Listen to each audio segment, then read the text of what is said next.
Hello, everybody. I am Miranda Michaelis, and today I am going to make a video that is really difficult for me.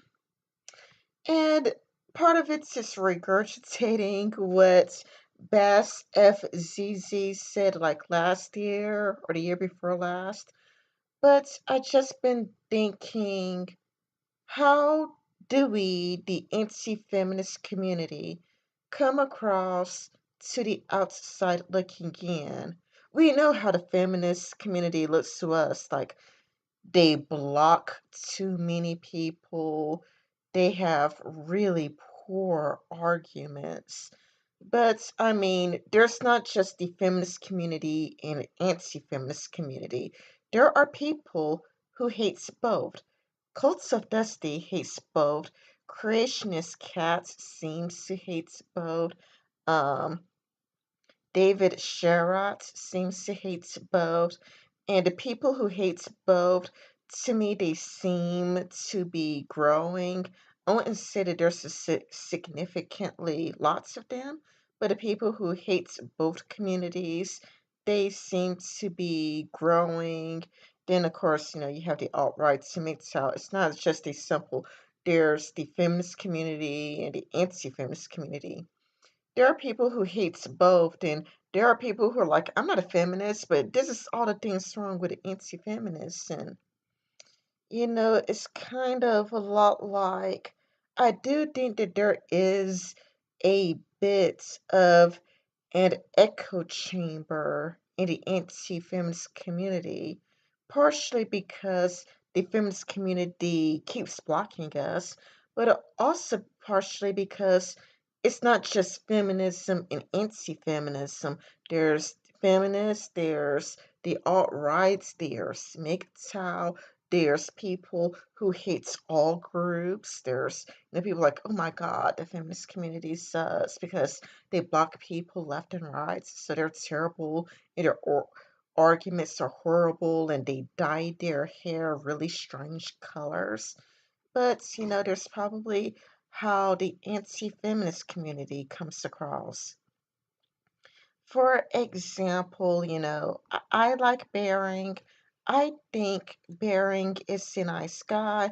I've spoken to him a few times, and to me, Bering has been nice, kind, sweet, a friendly, lovely person. He's helped out small anti-YouTubers, like anti-YouTubers with 100 subs, Bering has given them like a shout out, and next thing you know, they have 5K subscribers. So like to me, Bering is a nice, kind, sweet little goofball. But that's me, not how he may seem from the outside looking in. And I'm not necessarily talking about the feminists. Again, there are people who hates both. They're like, no, I hate the feminist community. They have me blocked, and they hates me too. But it's kind of a lot like in the anti-feminist sphere, you could see a person who has like 300K subscribers, like they're really huge, like, or 100K subscribers. And then you would see them making a response video to a kid, like a person who's 15 years old, 16 years old, maybe like 18 years old, or whatever, a really, really young person with only 5 subscribers or 3 subscribers. And the next thing you know, this kid with 3 subscribers who's really, really noticeably young and who has like stage frights. And they just happen to be a feminist, likely because they never ever heard an opposing viewpoints. Like they live in a very left wing area. They live in California. They live in New York. So they live in a place that's very left wing. Their parents are very left wing. And then next thing you know, this kid with stage frights is bombarded with downvotes, gets dogpiled with negative comments. But this is where it gets interesting. It's not as strict as feminists and anti-feminists. There are people in MGTOW who seems to genuinely hates women who follow Bering. And then they would go and say women are liars, women are deceivers, women are manipulators, women are horrible, and women can't be trusted. And you have people who are alt-right or race realists who are following Bering, and they make it clear that they hate black people and they think black people suck and they're horrible, terrible people. And this person is bombarded with all of that, you know? And I don't think it's like people they see but they do not observe. You see without observing the situation. Like, a bunch of people in their mid 30s attacking a little girl with 5 subscribers who has stage fright and is using YouTube to overcome stage fright, it's probably not a good idea. And stage fright is a real difficult thing that people go through. Like I have this book here with me. It's called The Quick and Easy Way to Effective Speaking: Modern Techniques for Dyma- Dynamic Communication from Dale Carnegie. Dale Carnegie. And the first section of the book, is all dedicated to stage frights. Stage frights is real, and stage frights can be very intense. Stage frights could be very intense, and you can see these kids, and they really are kids. And they are nervous, clearly nervous to anybody observing the situation. These kids are clearly nervous. You can see them smiling a lot. You can see them touching their hair. You can see them blushing.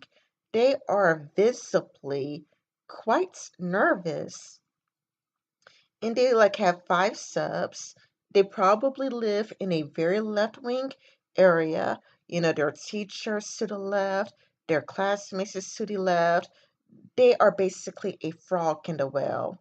If you don't know what a frog in a well is, it's from a Chinese story, where a frog lived his whole entire life living in a well and doesn't know that there's a bigger world out there. And so it's kind of like, Bering would talk about these people or some other YouTuber, and then they are just bombarded with downvotes. They're bombarded with men in their mid 30s, and they're not necessarily anti feminist. They could be, MGTOW. They could be, fans of Sandman and angry MGTOW. They're probably for the alt-rights community, and they probably believe that black people should go back to Africa and black people have the IQ of 60, and they probably are like MGTOW and believe that men shouldn't date women. And so there are unintended consequences, you know, the road to hell being paved with good intentions and all that jazz. But it's kind of like there's a difference between what your intent is probably is and the actual outcome. Because when you have a person who is MGTOW saying, I believe that women should be raped, they when it comes from, Bering, sure he's not MGTOW, but those type of people are in his audience, which he has no control over. but it's kind of a lot like this is what these people see. And then like this kid, he he is sometimes it's a guy, he is bombarded with like all of these 30-year-old men, 30-year-old men and downvoting him and just giving this kid a hard time. And, he comes across people like Christiosity or Micaiah B or Christy Winters, and they're like, yep, yep, yep, we feel ya, we've been through this as well. Instead of helping us, it's actually hurting us. And instead of helping men's rights issues, it's actually having the opposite effects and hurting men's rights issues, where there are men who really go through really terrible things, like men serve a longer prison sentence than women for the exact same time, even first time offenses. Like women are more likely to get custody of children over, women are more likely to get custody over children over men.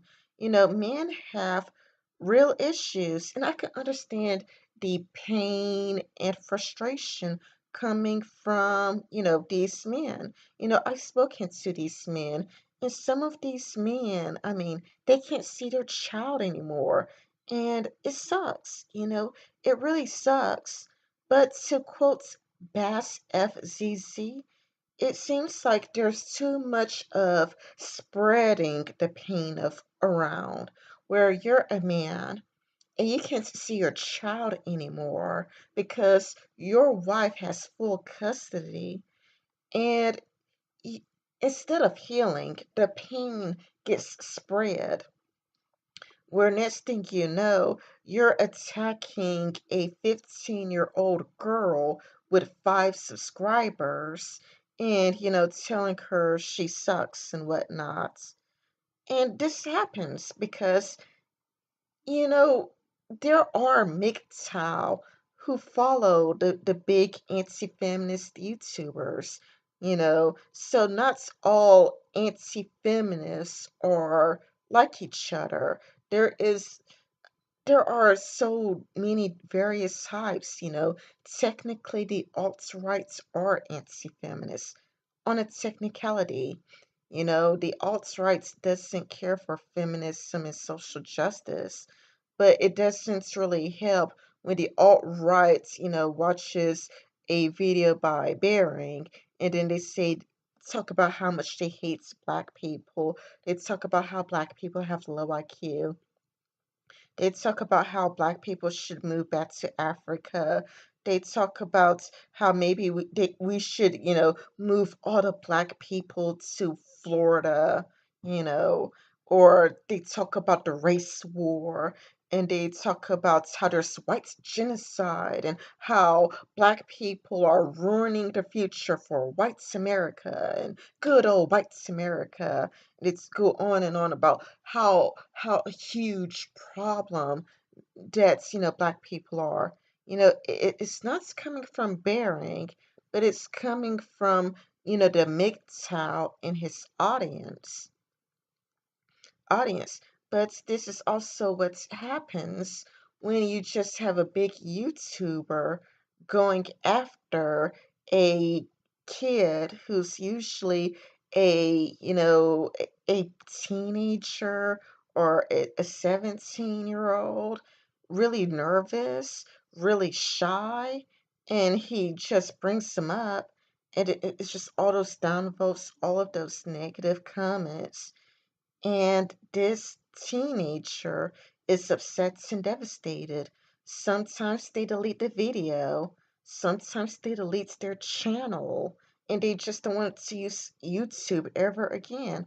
When again, YouTube for them was just a way to deal with stage frights.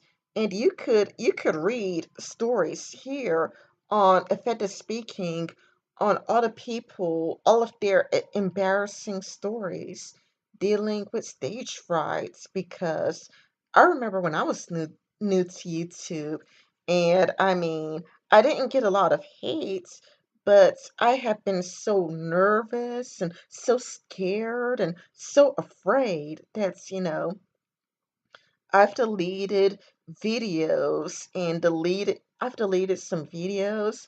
I've deleted my channel and I didn't even get hates. I didn't even get hates, but stage fright is real. You could do this for the first time and feel nervous and panicky and quite scared, like you're putting your ideas out there to the public, and then, to just be bombarded with the hatred, or be bombarded with, this and that. It could be so much for a really small, teeny tiny channel. And I think this is where the people who hates both come in, where it's kind of like, well, I hate the feminists. They have really bad arguments. They block everybody who disagrees with them. But I don't like the anti-feminist community either, which totally sucks because I do believe that the anti-feminist community has good ideas that they want to get across, where the anti-feminist community really wants to help men because men do have issues. Like, again, women are more likely to get full custody. The divorces unfairly favor women. Men are more likely to spend a much longer time in prison for the same crime as women. There is a long list of men's rights issues out there, but are we really doing a good job helping men the way we're on the road we're currently on? How well are we helping men? And isn't there a better way to help men? Because it's kind of like, I like how Micaiah B actually has like links and resources to helping men, like how you could donate to help men, ways to donate and, you know, doing our best to help men, especially since it seems like different anti-feminists have different goals.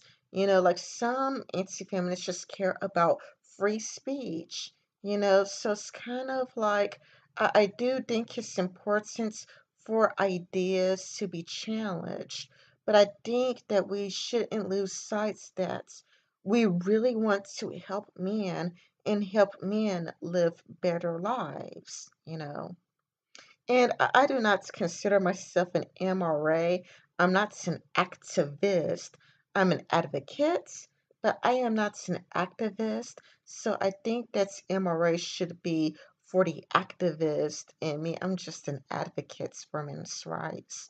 Um, and anyway, I'm sorry for all of the stuttering that I did.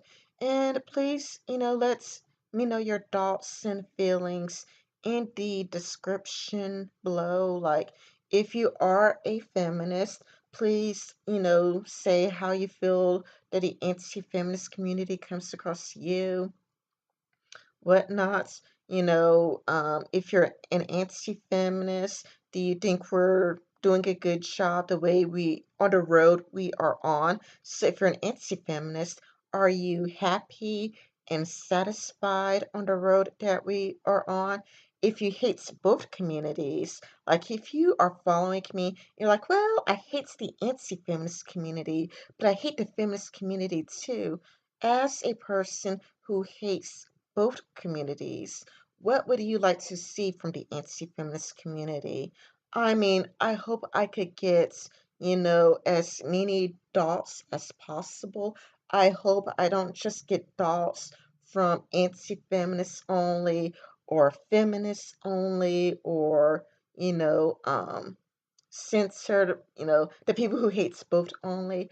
I hope I could collect as many thoughts as possible because if you do hates both the anti-feminist community and the feminist community, I would really, really love to hear your thoughts as to why and what we as anti-feminists could do differently to change and improve our public image because it just seems like people view us as doxers, harassers, and trolls.